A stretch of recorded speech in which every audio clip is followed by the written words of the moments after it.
오늘 조선일보 신문이에요. 조선일보가 2025년도 10월 11일자 기사입니다. 이재명 대통령은 캄보디아에서 한국인을 대상으로 한 납치 감금 피해가 크게 늘고 있는 것과 관련해서 외교부에 총력을 기울여 대응하라고 지시했다. 당연하죠. 11일 대통령실 관계자는 이 대통령이 최근 관련 보고를 받고 우리 국민 보호 방안을 마련하라고 지시했다며, 이에 외교부가 캄보디아 정부의 협조를 확보하기 위해서 다양한 방안을 검토하고 있다고 전했다. 뭐하게 이런 위험한 국가를 갑니까?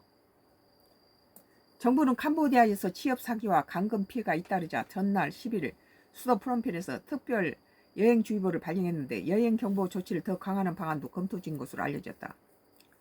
외교부에 따르면 캄보디아에서 한국인 납치 신고 건수는 2022년, 2023년 연간 10에서 20건 수준에 지난해는 220건, 올해 8월까지는 330건, 10배가 넘어버렸네요.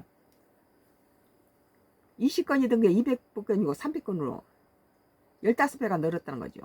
캄보디아 현지에서 체포된 한국인도 2023년 3명에서 2024년 42명으로 늘었다. 올해 1월부터 7월에는 143명에 달했다. 같은 기간 취업 사기 감금 피해는 252건이었다. 이들은 대부분 고수익 해외 취업에 속아 범죄 조직에 납치된 피해자들이라고 한다.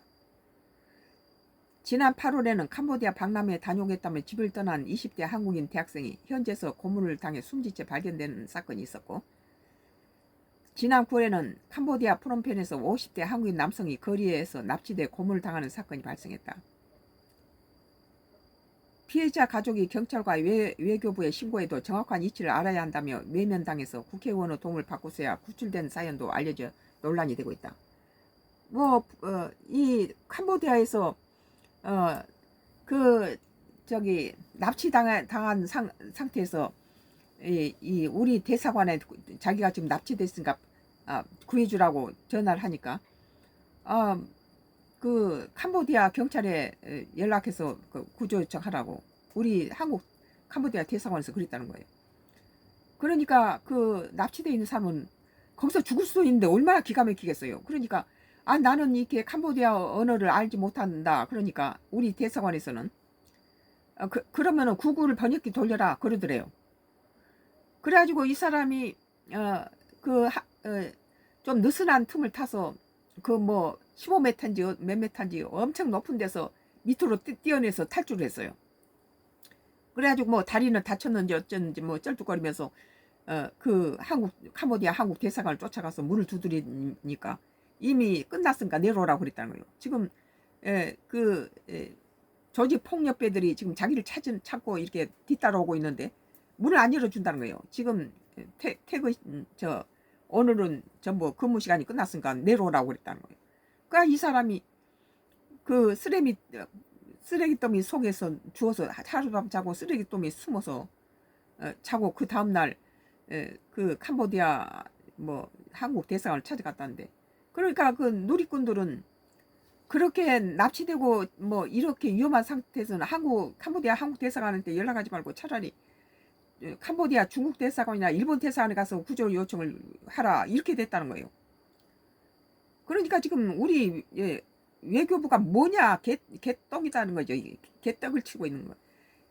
지난 2022년도 2023년도까지는 10건 내에서 20건밖에 안 되던 범죄가 지금 갑자기 2024년부터 지금 올해 2025년 사이에 220건에서부터 330건으로 늘어났다는 건 뭘 의미합니까? 이거 늘어나도 이것이 엄청난 20건이 220에서 330으로 늘어났다는 건 대단한 일이에요. 이건 정치인이 잘못됐다는 거지, 이건.